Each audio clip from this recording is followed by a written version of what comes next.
You might hear people say, God bless you, or I'm going to pray for you, or I wouldn't have gotten through this without my faith. That's fine. What's not fine is to say, my God is better than your God, or here's why you're not getting into heaven. It's not going to fly. Number 3, we believe wholeheartedly if you can't control your tongue, then you can't control your life. So while on board, there's not going to be any cursing in the live chat, period. And number 4, there is no room for mean people on the lifeboat. Because we discuss very sensitive things from people's past in our group setting, we got to protect those people. The only way they feel confident and comfortable discussing those things is in an environment that is free of trolls and mean people. So if you're a mean person or you're a troll, we're going to block you for life. And if your account happens to be less than 24 hours old, we're probably a little suspicious right from the word go. Why? Well, because there are people in this world who enjoy being cruel solely for the sake of being cruel. It's not going to fly here. But if you're here because you're trying to get sober and live your best life, then you might find that the lifeboat is just that, a lifeboat. I'm Captain Tommy Scoville, and we will see you on deck.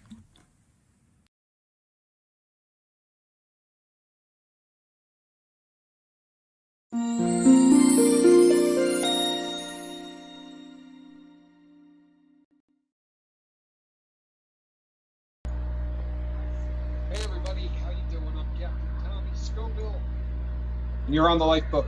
People, I appreciate your patience. As you can see, we're getting in here about 11 minutes behind schedule, and this one is on me. Tell you what happened. I don't check my emails often, but maybe every couple of hours, and I got an email from my co-host for this evening, and I got it a couple of hours ago. I had plenty of time to get prepared to do another show.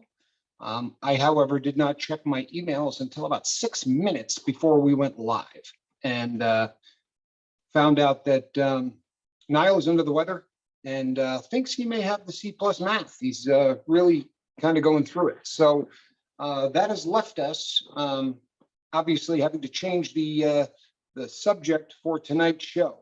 No big deal, because it's one of those perfect opportunities where, you know, occasionally what's going on in our lives can make for a pretty decent show. Now, whether or not this is one of those occasions, I guess you guys will have to let us know.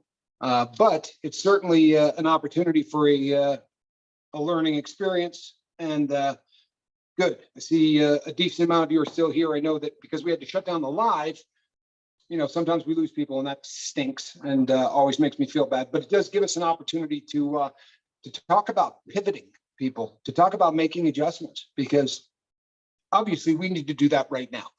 And it is something that has to happen on an almost daily basis, and for some people, a minute by minute basis. We have to make adjustments. Very oftentimes in recovery, things cruise along and we get into this rhythm where everything is great. We feel like we're almost bulletproof, right? All of the things that we're scheduling in our head, everything that we need to do in order to feel like we're in the fight and that we're fighting the good fight and winning. All of those things just seem to gather momentum. By the way, Brittany, good to see you. That's my yes girl. I love it when Brittany's here. But you feel like everything is going groovy and you're bulletproof. You feel like you can, you know, eat ice cubes and, you know, spit out bullets, and just basically you're, you know, you're ready to attack the world and take it over. And then something will come along that will completely derail you. And a lot of times, people, it slaps you straight in the face. But there are other times where it's been happening for a long time, and unfortunately, people don't speak up. Now, I saw some great comments that I thought to myself, the next time I do a show, I got to talk about this. And because tonight was going to be one of those shows where Niall and I do what we do, it was probably going to be later in the week. But there was a comment from somebody, and you can go back and read it. When somebody puts something up as a comment, I don't feel really odd talking about it, even if it's somebody in the family, because obviously they put it up there. So, you know, it's out there for the world as it is. But Jason's fighting the good fight. We all know the story. We know about his daughter, and it's just a beautiful, beautiful thing. The fact that he's been winning his battle with alcohol, and it means so much to his little girl. It's just a beautiful thing. But he left a comment saying that things have been really tough, and he had a beer in his hand the other day, which means obviously he was very, very close. But he didn't drink it, which in and of itself is a victory. However, the fact that he had one in his hand is a little bit scary. And when I was responding to him, it was one of those things that when you read that comment, you feel it. You really do. You feel it inside, because I've been there. We've all been there, where you know that you're not where you want to be. A week ago he was. A week ago, that letter from his daughter was something that was going to really carry him. And honestly, I probably should have said something right then, because I've been in that exact same situation. There was a time in my life where my son had to write a story for school about what a hero was. And he wrote a paper about me. And I had never felt lower in my life, because at the time I was using. And when my wife at the time handed me the letter and said, this is what, he wrote, I said, that's it, I'm done. I'm not doing this crap ever again. You know what I mean? I can't look my kid in the eye and have him think I'm a hero while I'm off doing this stuff. And for about 3 or 4 days, that worked. And I was cold turkey in it. It was just brutal, but I wanted so badly to be that dad. Unfortunately, it didn't work for me. And the reason that it didn't is because I tried to do it alone. And I have come to realize that sobriety is not something that works very well when you try to fight the fight alone. So in the comment, when he was talking about feeling like he might be slipping, I said to him, the 2 best tools that we have in sobriety, the first, every time, is communication. It is the #1 tool you have. It's the reason the lifeboat's here. It's the reason that the lifeboat is growing. And it's the reason that there are people here winning. Because when you feel like you're slipping, you got to tell somebody who has been in the same boat exactly what's going on, because they're going to assist you with tool number 2, right? Which is perspective.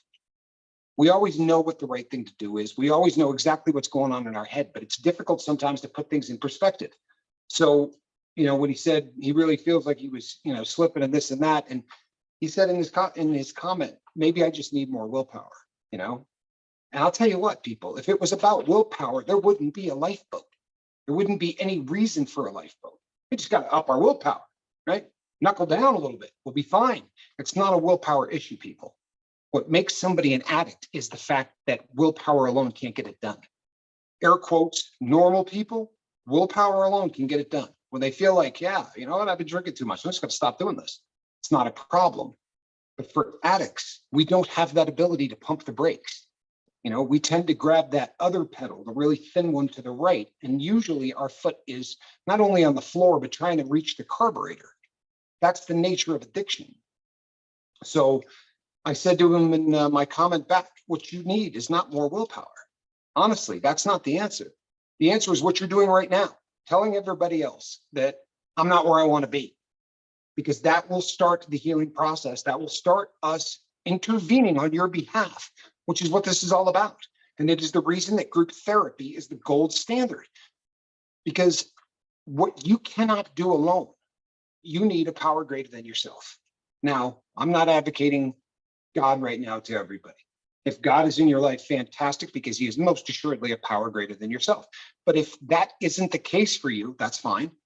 A power greater than you would be you and at least one other person, right? Who can possibly argue that point? All right. If it's just you fighting this, and then it's you and one other person who cares, how does a power greater than you? Agreed? Okay. So when I said that to him, I said, what you need is communication, and you're doing it right now. The second tool is perspective. So let me give you some perspective. That note that your daughter wrote, right? That's perspective, because right now you're that girl's hero. And more importantly, as dads, when you got a daughter, you know what you are? You're the first guy that girl's ever going to love. And you are going to become the ideal, whether you like that or not. It's a fact. And as moms, it's the same thing with boys, right? The first woman that you love is your mother. And it's going to tend to shade the rest of your time on this planet. So what you want to do is ensure that your baby girl, and I have one, the last thing in the world I want is for her to marry someone like the guy I used to be. For real. And if she sees the first man that she loves as that guy, there's a damn good chance that's who she's going to marry. And I will be damned if I'm going to let that happen. So perspective in my life, she was perspective in my life. For the first time, I had a relationship with my daughter. My daughter was a part of my life. And she was looking to me that as this guy she thought didn't exist. You know, she was told that I didn't care about her. And I'm not playing the woe is me victim.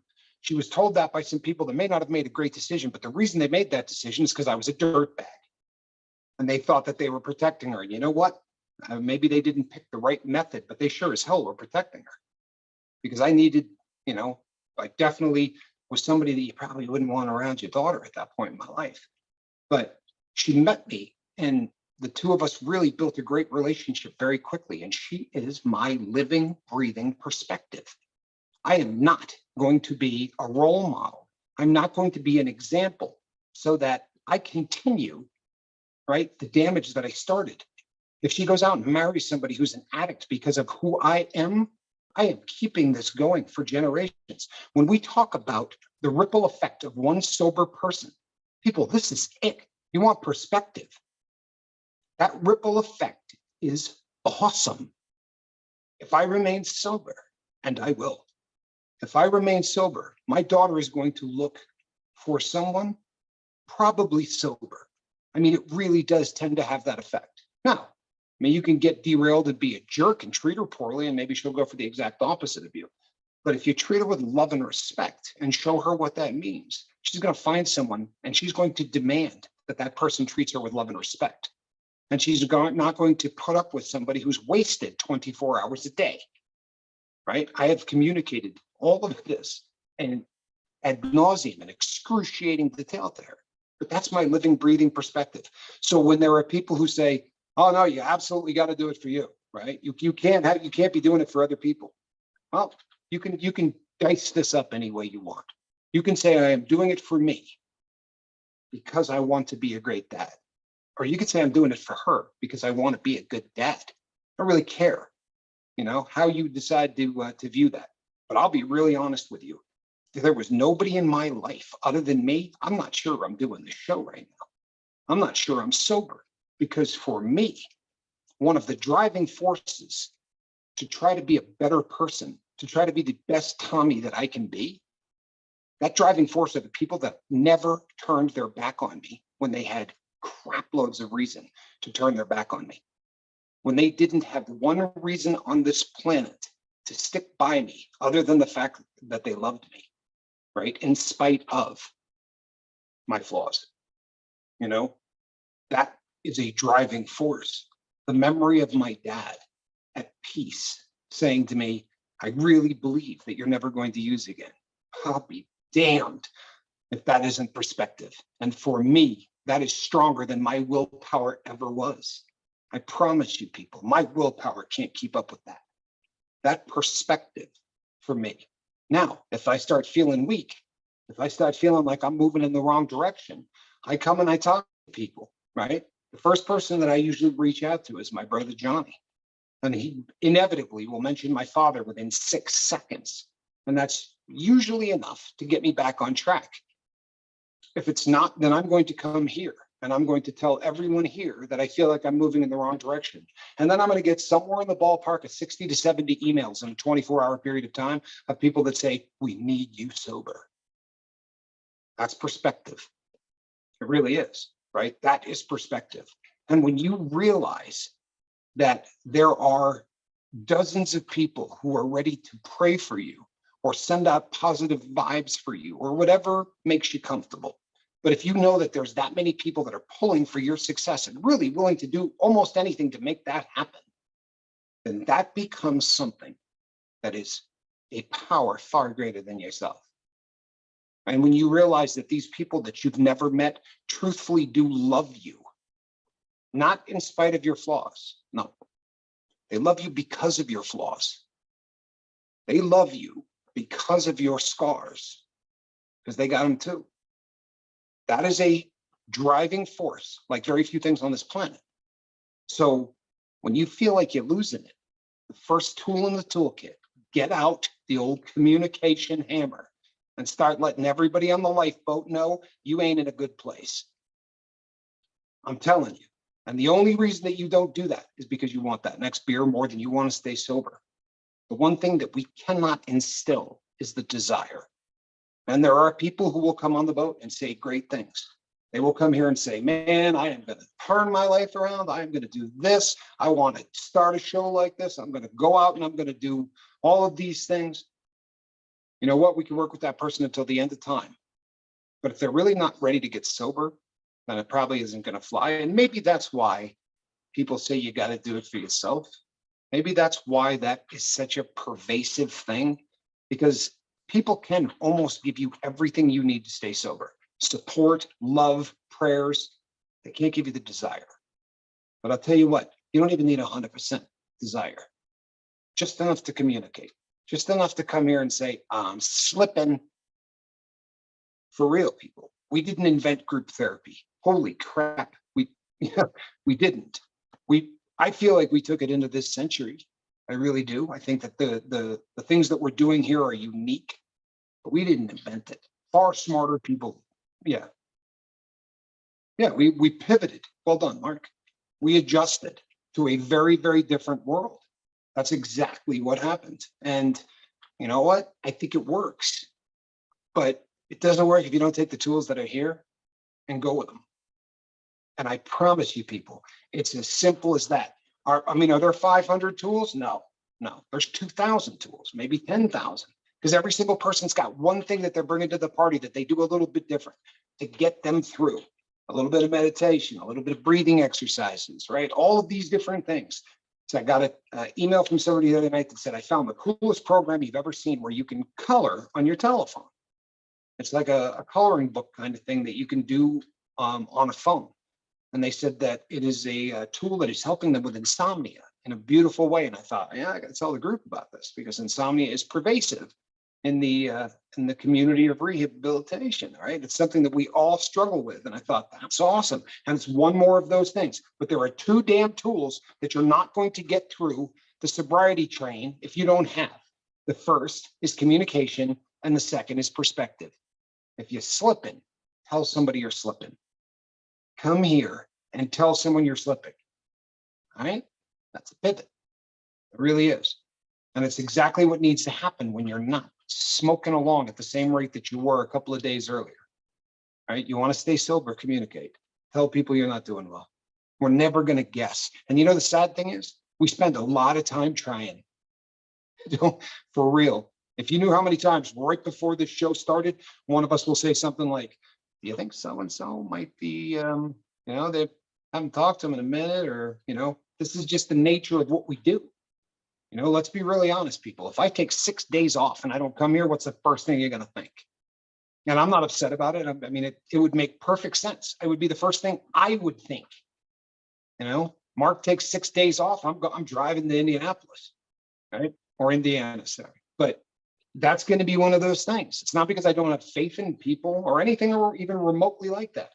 What it boils down to is I really understand this disease. And if that really offends you, call it whatever you want. Right? I really understand this square dance, but I got a handle on it. I'm not saying I got it licked, but I'm saying I understand the crap out of it. And when people disappear, I get really, really jumpy. I get nervous. I don't want anything bad to happen to any single one of you. I really don't. This is something that means an awful lot to me. Now, while I'm pivoting, I got an email last night. And then that one I checked close enough to, anyway.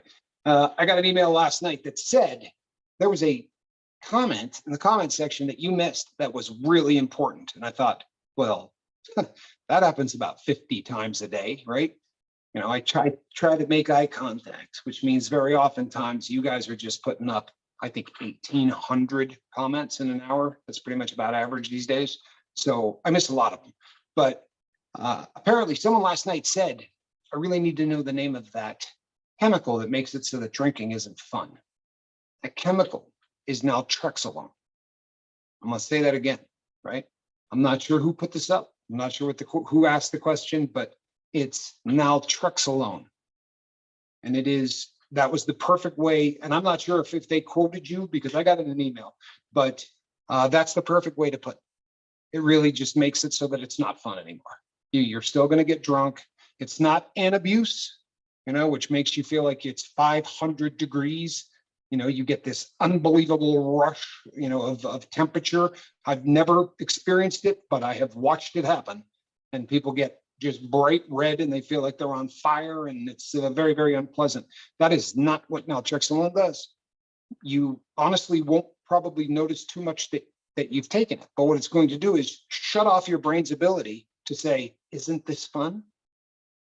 Crazy, right? But that's literally what it's going to do. It is going to shut off your brain's ability to tell you what a great time you're having on 4 beers. Because one of the things that I think we miss in this whole addiction process, we get so accustomed to the fact that, if you're a drinker, you get that thing in your hand and you start feeling good, right? You don't even need to take the first sip. If you're a heroin addict, you get the bag in your hand. If you're into pills, you drive into the pharmacy parking lot, or they hand you the little white bag. Your brain takes over, and it just starts flooding you with chemicals to make you feel like life is just grand.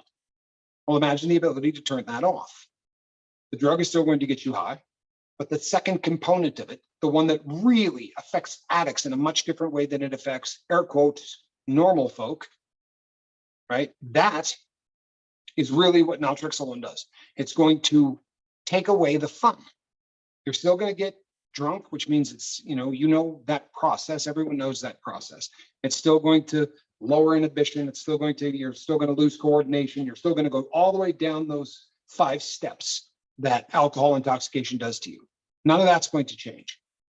What's going to change is the malfunctioning reward center in the brain, the one that every addict has.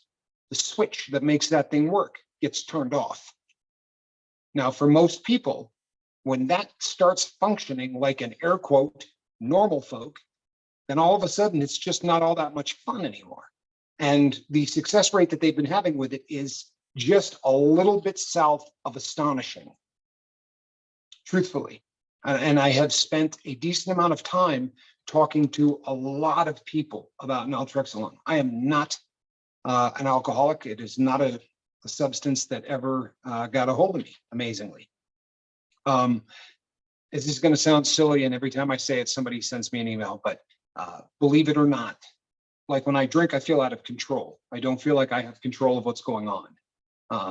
And as crazy as this sounds, on heroin, I felt like I was in control. And I know that that's probably one of the dumbest things anyone's ever said out loud, but for me, that's exactly what it did.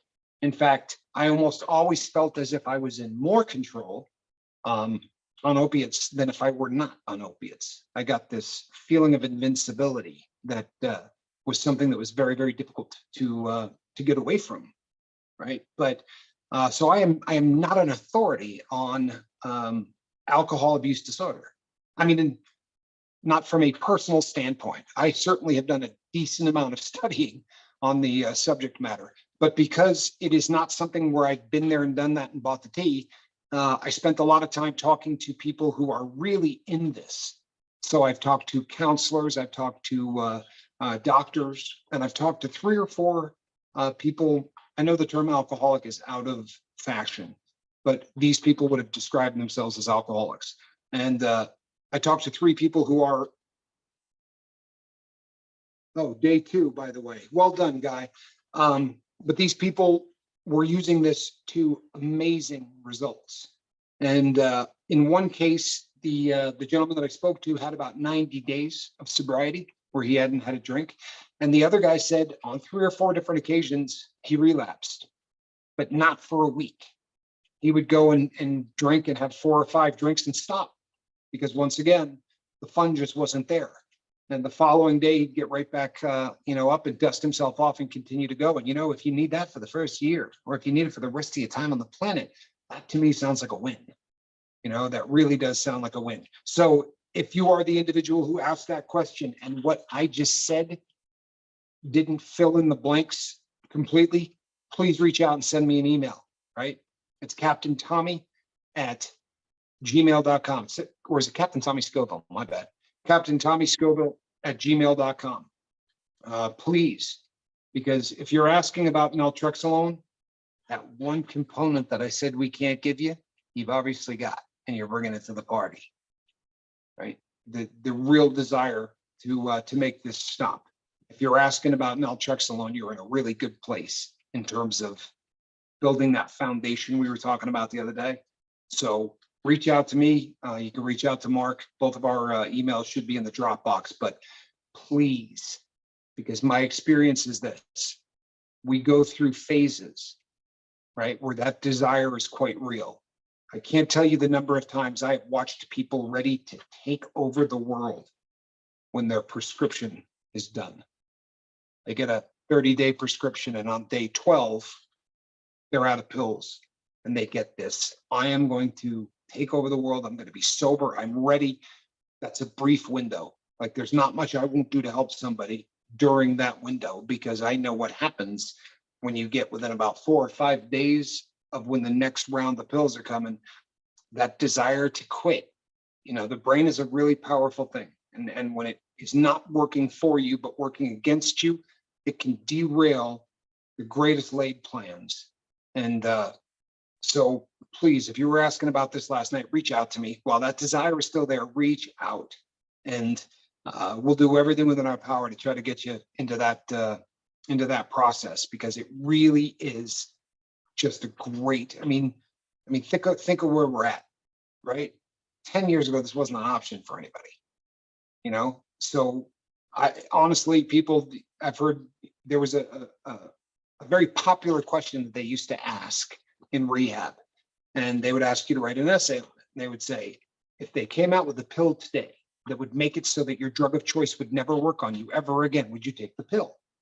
Now, the thought is it's going to get people thinking, right? And that's really a good thing when you're just starting to get sober.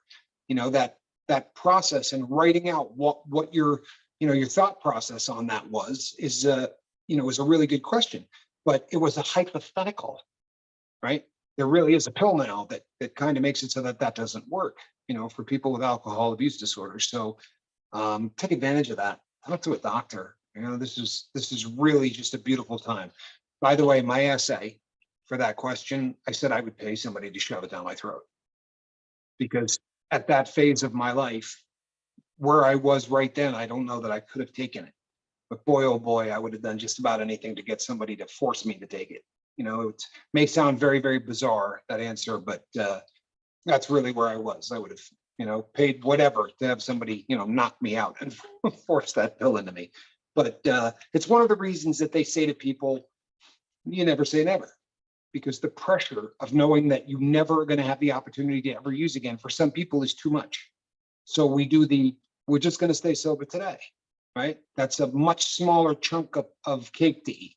And usually we can digest that a lot easier.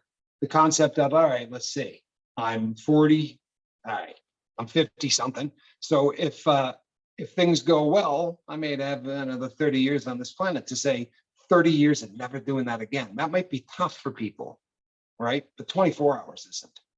Truthfully, if you shift that mindset to, all I got to do is get through today, right? And tomorrow morning we shift our brain to that next, all I got to do is get through today. And the next thing you know, you've linked a week or a month, or a year. And once you sort of quit. I talked about this in the show I did solo when you were sick the other day. I'd like to see what you think about this, because there's a lot of different opinions on this, and I guess if we're going to kind of, pivot, we might want to just go ahead and talk about this. I'm going to throw a graphic up there and I'll read it to you. But I showed it, and I'm not sure what to think about this, and I even said that. I think relapse versus lapse. What's the difference there? I honestly don't know. As far as if I agree with what they're saying here, I'm kind of on the fence.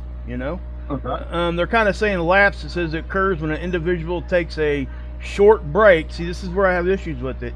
Short break from avoiding a drug or alcohol and immediately returns to abstinence soon after. Now, in my opinion, if that happens like from a trigger, that's different. But they don't say that. You know what I mean? If it's something you had planned Hey, we got a Christmas party coming up in 6 months. I'm gonna get plowed. Right. You know what I mean? It's that kind of mindset, and they describe relapse as occurs when a substance use disorder patient stops avoiding the use of a drug or alcohol and returns to previous use levels. So what they're saying is, if you a full blown relapse is you go right back to where you were at. Right. And what they're saying with the lapse is It's a stumble. yeah, it's a stumble. And I'm not sure that, man, I don't like that where they say a break. Okay. You know what? Yeah, I get this, Mark. This is I've never seen this illustration that you've put up, but I have read about this, and I have had this debate with multiple people in counseling before in my walk in sobriety. This is something that has come up numerous times, and I do know how I feel on this. Yeah. Even if it's caused by a trigger, it's a relapse. You can call it whatever the hell you want, but because when we're sober and we're doing the right thing and we're living our best life, and we make that mistake, whether that mistake took you 4 months of backsliding to where you then got high, or a trigger pops in, right? You just see something, someone just happens to walk into your house, you haven't seen it in 5 years, and they go, hey, check it out, I got this on me. And you've been doing everything right, but in that moment of weakness, you go, screw it, and you take one hit, right? It's a relapse. It is. And I was kind of leaning that way, and I just wanted to get people's opinion on that because, I think it's stuff like this is where, the whole recovery community kind of gets stuck on things like this. You know what I mean? And Yes. and we don't need to. We don't need to overcomplicate it. It's already complicated Well, you know why enough. they're doing this? I'll tell you exactly why they're doing this. It gets right back to the owning. Okay? If we can make a stumble not a relapse, then we can relieve you of all of the guilt. You just did it once. Don't worry about it. Don't beat yourself up. And look, we always say, don't beat yourself up. But you better learn from it. And the problem with this kind of verbiage, in my humble opinion, is that once they do things like this and they start letting people off the hook, it's just what you said. You got guys who go, well, the Christmas party's coming up and I got 5 months sober. This isn't even a relapse. It's just a lapse. I'm only going to do it one night. You know what I mean? And the problem is just what we were talking about yesterday, right? Yeah. What is your addiction doing during your abstinence? Now, it's pumping iron, right? It's getting yoked up and it's ready to come back. Yep. It's not laying dormant, people. That's not what happens. In our brain, it is continuing to progress. It is. And very often people say, you know what? Christmas party's coming. Everybody looks at me weird. It's Christmas party. If I don't have a drink in my hands, it's just gonna be a lapse and I'm gonna get right back on it. But you get to that 13th drink or that 9th drink or whatever that magic number is, and that you awaken a hibernating beast inside of you. And when the next morning wakes up and your head is absolutely killing you, you go right back to what you used to do, right? Yep. My head hurts. I'm not putting up with this. I'm getting a beer. Go get 4 shots of vodka, do a little bit of the hair of the dog. Yep. And 2 years later, you're sending us an email going, I never should have stepped away from the boat. I shouldn't have done what I did. You know what I mean? I knew better, but I did it. Unfortunately, that is the reality. It's not, this whole relapse. Look, man, you use again, you relapsed. I think, own it. Yeah, own it, exactly. Learn from it. Yeah, but don't plan it. Yeah, exactly. I think, and Ryan actually said it in just a couple words here, I think, and I really didn't even think about it this way. He said it sounds like enabling. And it kind of is. You're kind of enabling yourself. You've created yourself an off-ramp that didn't need to be there. Wow, that is awesome. No question. You know what I mean? What a great way to put it, too. You're enabling yourself. Yeah. Yeah. Well, and honestly, I've said this how many times, right? This is something that I really firmly believe is that the rehabilitation community's number one goal is to make sure that we're always victims throughout the entire thing, right? So, don't worry, I mean, it wasn't a full-blown relapse. It was just a lapse. No, man. Right? Stay sober. Yep. That's the goal, right? Stay sober. If you do this, and they're teaching this to people on their 5th day of sobriety, right? What are they telling you? Right. I always almost feel messed up when I say, look, relapse is a part of sobriety. It is. Yeah. Right? But I don't want to say it 6 times a day, because I feel like I'm almost reinforcing Yeah. that. Well, if you haven't had one, go get one. I mean, it's a part of this thing. What, you haven't had one? God, Go get your relapse. So true, You know what I mean? man. So true. And when I was doing that, when I did the show the other night, I vaguely remember talking about, because they put a stat at the bottom of this too, Tommy. It says relapses are common for those on a journey to sobriety. Yes, they are, like you just said. But then they go on and says, of those seeking recovery, experience at least 1 mild to moderate slip. Now, guys, it just sounds like they're dodging the responsibility. And the way I explained it, I think the other day was, yes, 80% of people will do this. That's a real stat. But we don't want to focus on the 80. We want to focus on the 20% that don't. Boom. And Right. so if you're going to just assume that you're going to relapse, well, you've already relapsed. It's really that simple to me in my own mind. I just want to make sure that I was thinking the right way, because I don't think I'd talked about this to you since I did that show. And No. I just think that, and you mentioned like coddling people, like when they do get back on and they're doing good and all that kind of stuff. Yeah. But do you hear what we say when people come back and they say, hey, we're like, yeah, good job, man. Glad you're here. You know what we didn't do? Oh, don't worry about it. It ain't no big deal. Oh, whoa. No, we don't do that. We say, It happens. Dust yourself off. Get back up on it. Exactly.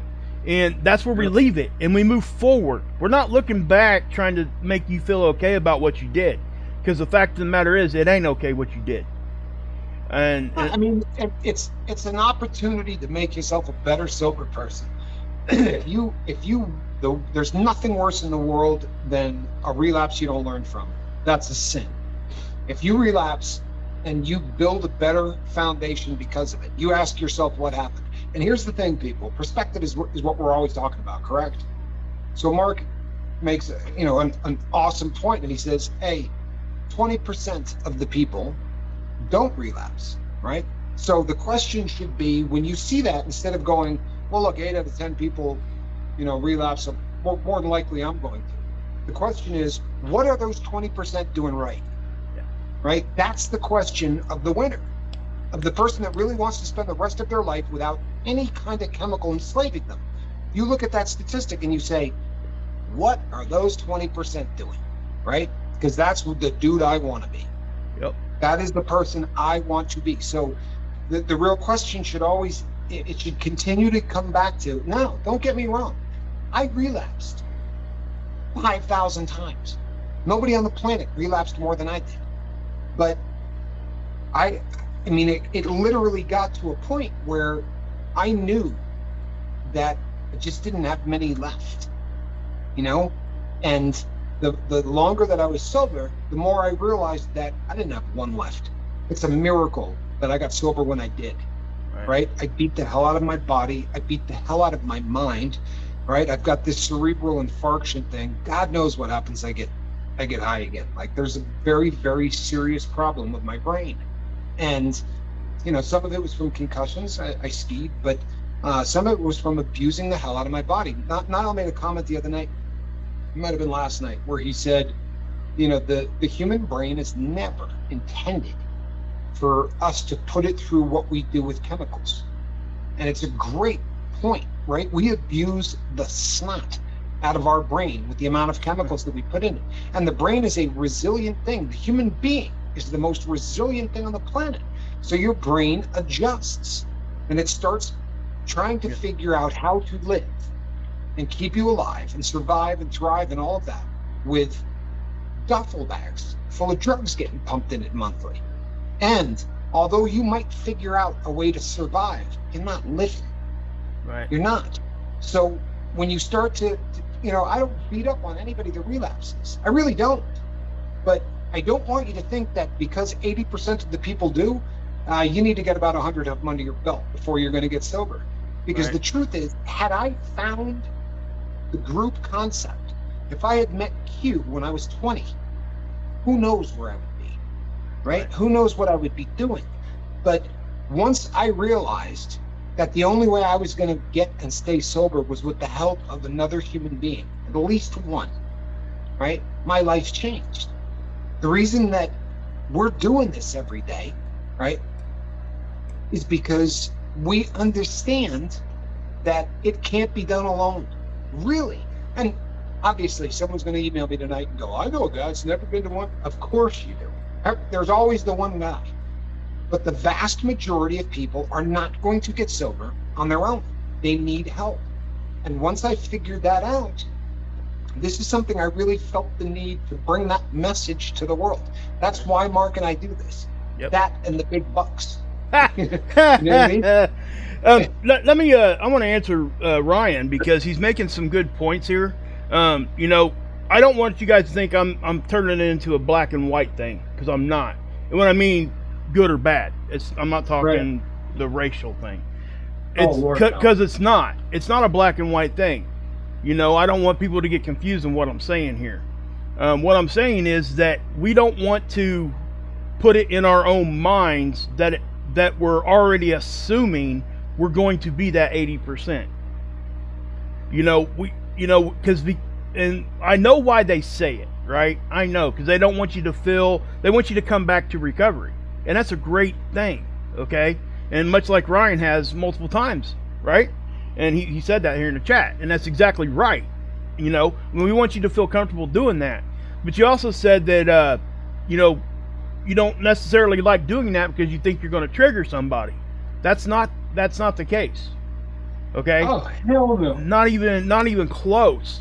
Hell no. Yeah, you need to be able to come here. Don't ever feel, if I made you feel that way, I do apologize, because that's not my intent. And, you know, if you were already feeling that way before, please try to understand that we want people to come here, because that is the whole basis of a group environment.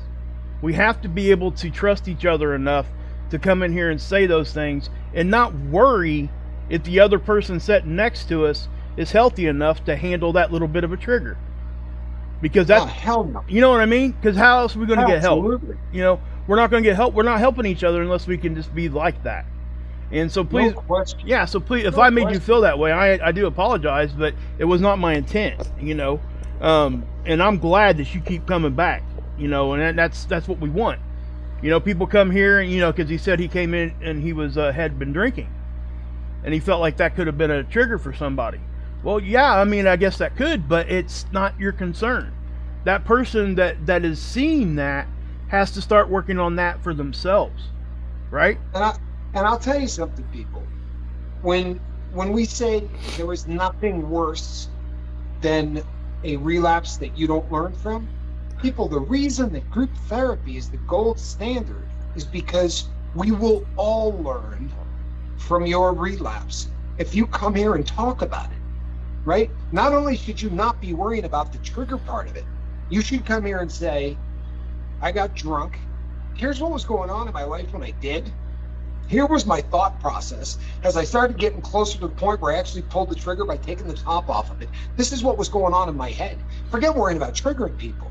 Truthfully, your relapse is going to cement other people's sobriety. It's not going to.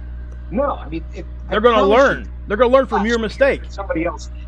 That is not. If that were the case, there wouldn't be group therapy. I mean, honestly, we learn from everybody's relapse. The only time that a relapse is a waste is when you don't come and articulate what happened. Yep. That's a waste for you. It's a waste for the group. Always come back. You can come back while drunk.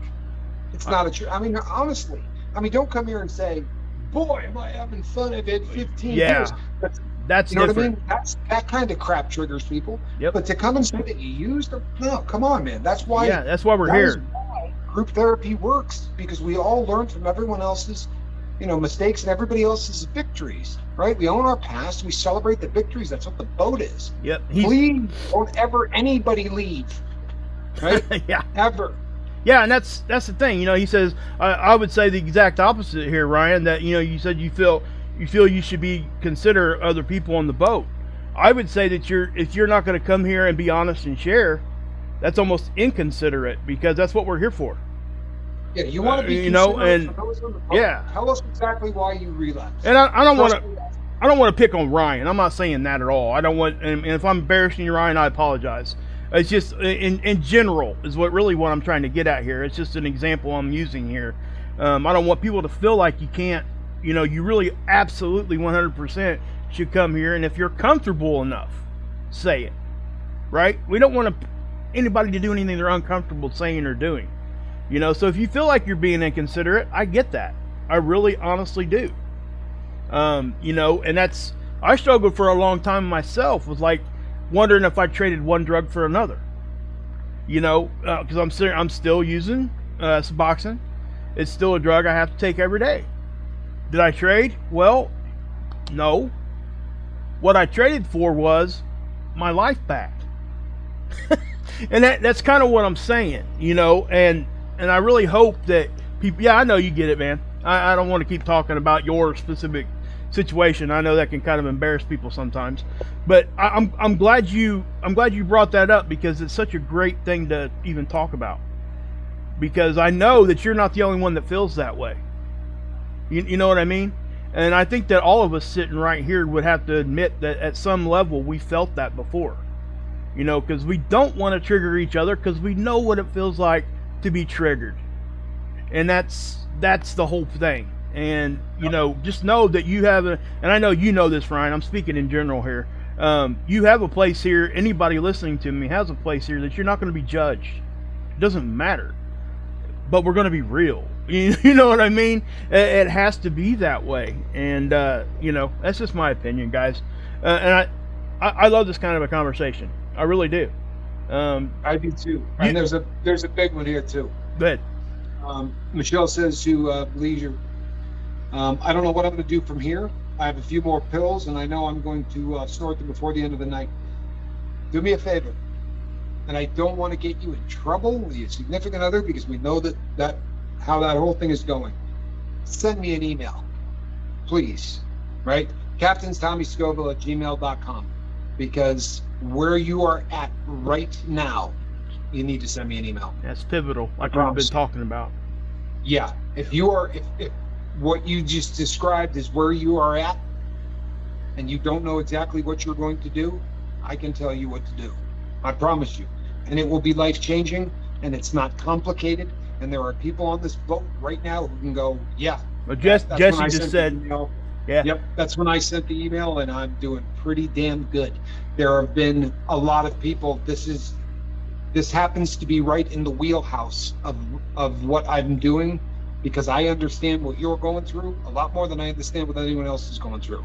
Yep. Because we share a drug of choice. Again, don't want to get you in trouble, because I don't want all of the drama that can go with that.